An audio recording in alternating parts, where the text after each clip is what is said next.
probably listen to on repeat this year. It tracks you and it tells you a lot about yourself. And it made us look back at the places that we have found ourselves talking about weather-wise on repeat. Tornadoes, derechos, the tropics, then there's the Gulf Coast, the plains, the Northeast, on our weather unfiltered unwrapped list. You got it. You got it. You don't have a Spotify Unwrapped, but I would have loved to know what's on yours. Correct. Yeah. Mine was girl music. All girl. Yeah, so you admit you're like a 14-year-old girl. Correct. Mine was all 80s music. Yeah. Oh, you got yours? Oh, yeah. Oh, I love it. Was Olivia Rodrigo on yours? It was, Like, nope. she was not.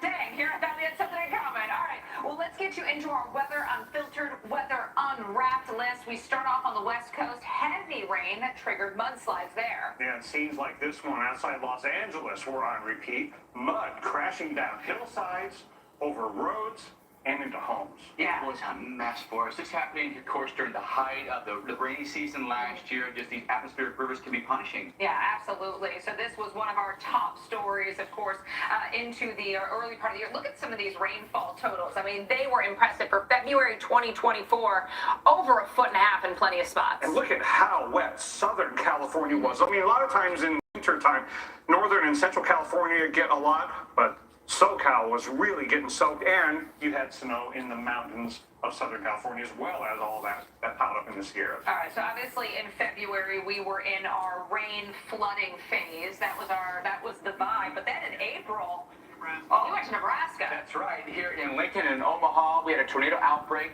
and literally tornadoes that came right over the interstate. It was crazy. This one crossing right over I-80. You guys were live as this happened. I mean, stunning views of these tornadoes. Yeah, and the tornado left the ground, and then what was left of it aloft went right over downtown Lincoln. So they caught a big break. Absolutely. I mean, we look at the severe stats from that day, and Mike, these things were beasts. They were, and it really was. Like, all eyes were focused squarely on Lincoln, right? We're like, oh no, like the city's going to get demolished, and just by luck, the nature of a tornado and its nature of rising and falling, it spared them. Yeah, but again, it just shows you whenever you're in the warning, you take shelter because we can't predict, you know, on the scale of a couple of minutes how a tornado is going to behave. All right, my most played song of 2024, Florida by Taylor Swift. So let's go to Florida. That was my number one song.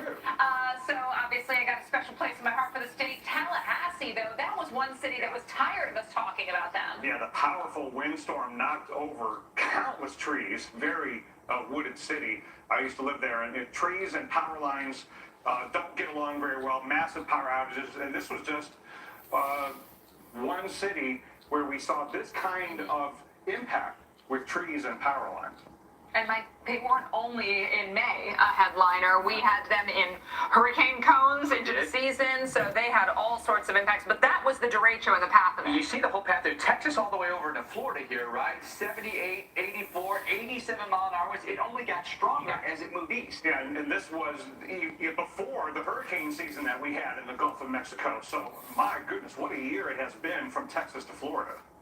Well, in July, the remnants of Beryl hit the Northeast, and so you're thinking, okay, rain, wind, how about tornadoes? Tons of them. Yeah, it was wild to end up seeing the tail end of this as we went up into the Northeast, how many severe weather warnings that we ended up getting in situations like this, get well away from where landfall happened. Yeah, and there were multiple episodes of severe weather that went through New York, and it wasn't just Beryl's tornadoes, it was a lot of other weather systems that were part of the same pattern that brought Beryl northward and across Ohio and Pennsylvania and New York. Yeah, you know, Beryl set the records for, you know, tornado warnings down the Shreveport office, man. They were working hard closer to landfall. And then the state record for New York as the storm moved off into the Northeast with the remnants. Yeah, and along the way, portions of Kentucky and Indiana had tornadoes. So this was another one of those systems. I think back to Ike of 2008, Gulf Coast landfall near Texas, the Midwest, the Ohio Valley, getting in on some very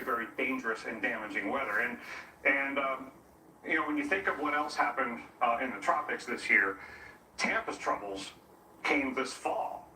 Not one, but two hurricanes causing damage. Helene filled streets with storm surge, and the winds from Milton left a big mark on the metro area, including that iconic image tearing the roof off of the Tampa Bay Rays Stadium.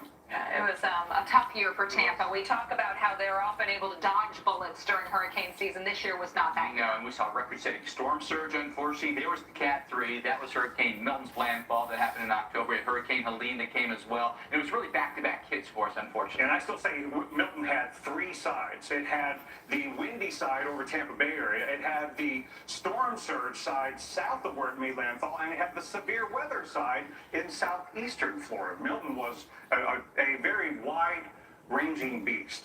And of course, there was Helene storm surge for flooding with the peak surge. What I should have done for our Weather Unfiltered Unwrapped is figure out how many minutes we were on air during 2024. It was probably a lot. Too many. Yeah, way too many. When you order Domino's online,